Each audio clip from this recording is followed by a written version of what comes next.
நான் பேசுகிறது உங்களுக்கு ஒருவேளை இங்கிலீஷில் கேட்டுக்குதுன்னா உங்களுடைய செட்டிங்ஸில் ஆடியோ ட்ராக்கை தமிழில் போடுங்க. அப்போ தான் நான் தமிழில் பேசுகிறது தமிழில் கேட்கும்.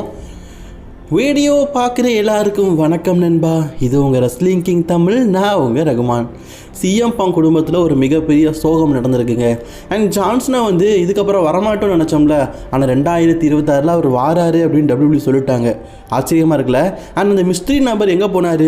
ரோமன் ரெயின்ஸை வேணுக்குன்னே வம்புழுக்கிறாருங்க நம்ம ஜேய் ஊசோ. அண்ட் மோர் அப்டேட்டை பற்றி தான் இன்றைக்கி வீடியோவாக பார்க்க போகிறோம். மறக்காமல் சேனலுக்கு ஃபஸ்ட் டைம் வந்துக்கோங்க, சப்ஸ்கிரைப் பண்ணிக்கோங்க, பெல் ஐக்கானை கிளிக் பண்ண முடியுமா தினமும் போடுற ரெஸ்லிங் செய்திகளை நம்ம தாய்மொழி தமிழில் தெரிஞ்சுக்கோங்க.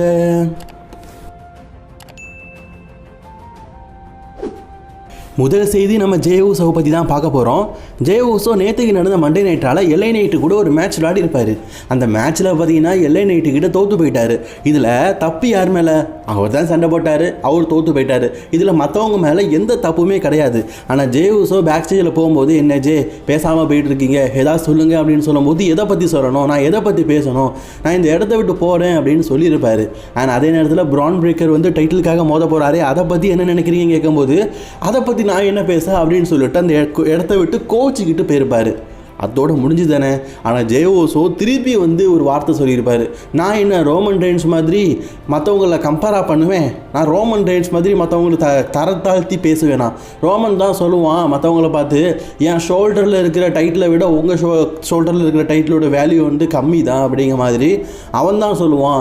நான் ஒன்றும் மற்றவங்கள மாதிரி குறைச்சி பேச மாட்டேன் அப்படின்னு சொல்லிட்டு சும்மா இருந்த சங்க ஊதி கெடுக்கிறாரு ஜேய் ஊசோ. ஆக்சுவலி ஜேய் ஊசோடைய ஹீல் டென்னுக்கான டேர்னிங்கை ரொம்ப நாளாகவே WWE காட்டிக்கிட்டு தான் இருக்கிறாங்க. அதை வீக்லி பார்த்தீங்கன்னா டெவலப் பண்ணிகிட்டே இருக்கார். அண்ட் அவருடைய ஹீல் கேரக்டருக்கு முக்கிய காரணமாக இருக்கிறதே ரோமன் ரெயின்ஸ் தான் அப்படிங்கிற மாதிரி ஜேய் ஊசோவை வச்சு காட்டுறாங்க. ஆக்சுவலி போன வாரம் நடந்த மண்டே நைட்டில் பார்த்தீங்கன்னா சிஎம் பங்கும் கோடி ரோட்ஸும் மாற்றி ரோமன் ரெயின்ஸை புரட்டி போட்டதுனால தான் ரோமன் ரெயின்ஸ் ஒரு வார்த்தை சொல்லியிருப்பார். இந்த 2 டைட்டில் ஏன் ஷோல்டரில் இருக்கிறத காட்டிலும் உங்கள்கிட்ட இருக்கிறதுக்கு பெருசாக இல்லை அப்படிங்கிற மாதிரி சொல்லியிருப்பார். சரிங்களா? அது அவங்களுக்குள்ளே பேசின விஷயம், அந்த 3 பேருக்குள்ளே பேசின விஷயம். ஆனால் ஜேய் ஊசோ தன்னை தான் பேசி சொல்கிறான், தன்னையும் கம்பேர் பண்ணுறான் அப்படின்னு நினச்சிக்கிட்டு ஜேய் ஊசோவே பார்த்தீங்கன்னா ரோமன் ரெயின்ஸை வம்புழுக்கிறாரு. ரோமன் ரெயின்ஸ்க்கும் ஜேய் ஊசோக்குமான ஸ்டோரி அப்படிங்கிறது சவுமுட்டா மாதிரி இழுந்துக்கிட்டே போயிட்டுருக்குது. நம்ம ஜேய் ஊசோ எப்போ கெட்டவன் ஆக போகிறான்னு தெரில. கூடிய சீக்கிரம் ரோமன் ரெயின்ஸுக்கு அவருடைய தம்பி ஜேய் ஊசோனால தான் ஆப்புன்னு நினைக்கிறேங்க. சிஎம் பங்குக்கும் ஏஜேலிக்கும் கல்யாணம் ஆகி 13 வருஷத்துக்கு மேலே ஆயிடுச்சு. ஆனால் அவங்களுக்கு இது வரைக்கும் குழந்தைகள் அப்படிங்கிறது இல்லை. ஸோ அதனாலேயே பார்த்தீங்கன்னா அவங்க ஒரு டாகை தான் வளர்த்தாங்க. ஆக்சுவலி கல்யாணம் ஆன ஒரு 2 வருஷத்துலேயே அவங்களுக்கு குழந்தை இல்லை அப்படிங்கிறனால ஒரு டாகை வளர்த்தாங்க. அந்த குழந்தையாக தான் பார்த்தாங்க. அந்த டாகோடைய வயசு அப்படிங்கிறது கிட்டத்தட்ட 11 வயசு ஆயிடுச்சுங்க. பொதுவாகவே நாயோடைய ஆயுள் காலம் அப்படிங்கிறது ஒரு 18 வயசு தான். அது நாட்டு நாய்ங்க. இந்த மாதிரி அந்த வெளிநாட்டு நாய்களுக்கெல்லாம் பார்த்தீங்கன்னா 13 வருஷம் 14 வருஷம் உயிரோடு இருக்கிறதே அதுங்களுக்கு ஒரு 90 வயசு 100 வயசு இருக்கிற ஒரு ஸ்டேஜ் தானே.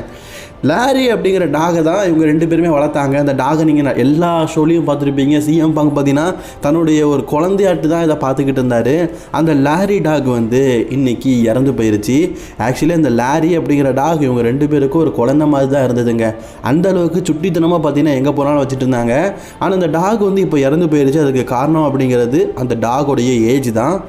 நான் ஆல்ரெடி சொன்னது தான், மனுஷங்க மாதிரி 90 வயசு 100 வயசு வரைக்கும்லாம் வாழ்கிறதுக்கு நாய்களால் முடியாது. அதோடைய மேக்ஸிமம் கம்பேரிசனே பார்த்திங்கன்னா அது நாட்டு நாய்களுக்கு 18 வருஷம் தான். ஆனால் இந்த மாதிரி பொத்தி வளர்க்குற நாய்களுக்கெல்லாம் பார்த்திங்கன்னா 15 வருஷம் 13 வருஷம் வாழ்கிறதே 100 வயசு வரைக்கும் வாழ்ந்த மாதிரி. ஸோ இந்த நாய்க்கும் பார்த்திங்கன்னா 11 வயசு ஆயிடுச்சு. 11 வயசுனால் நம்ம மனுஷன் வயசில் ஒரு 80 வயசு அளவுக்கு. பார்த்தாலே தெரியும், கண்ணெல்லாம் பார்த்திங்கன்னா அப்படியே வெள்ளை கலரில் இருக்கும், வயசான தோற்றம் தெரியும். ஸோ அந்த டாக்கு பார்த்திங்கன்னா இப்போ வயசான காரணத்தினால இறந்து போயிடுச்சு. இதை WWE இருக்கிற பல பேரும் பார்த்திங்கன்னா ரொம்ப மிஸ் பண்ணுறாங்க. ஏன்னா அந்த டாகும் சிஎம் பங்கும் அந்தளவுக்கு க்ளோஸ் அப்படிங்கிறது எல்லாருக்குமே தெரியும். அந்த டாக் இல்லாட்டா சிஎம் பங்கு நேச்சர்லி எப்படி பிஹேவியர் பண்ணுவாங்க அப்படிங்கிறதும் தெரியும். அதனால் பல பேர் பார்த்திங்கன்னா அந்த லாரி டாகுக்காக பிரார்த்தனை செய்கிறாங்க. அது இறந்து போயிடுச்சு, உண்மையிலேயே எங்களுக்கு கஷ்டமாக இருக்குது அப்படிங்கிற மாதிரி பல பேர் சொல்கிறாங்க.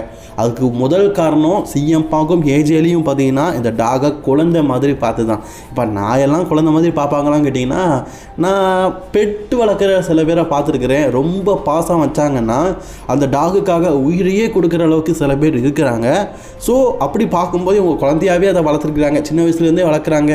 11 வருஷம் கிட்ட எங்கே போனாலும் கூட்டிகிட்டு போய் வளர்க்குறாங்கன்னா கண்டிப்பாக ஒரு வருத்தம் இருக்க தானே செய்யும். அடுத்த செய்தி யூ கேன் சி மீ ஜான்சனாவை பற்றி தான் நம்ம பார்க்க போகிறோம். ஜான்சனா 2025 முழுக்க பார்த்தீங்கன்னா நம்மளை செம்மையாக என்டர்டெயின்மெண்ட் பண்ணிட்டாரு. எல்லா விதமான எபிசோடுக்கும் வந்தார், எல்லா விதமான பேப்பரிலும் பங்கேற்றார்.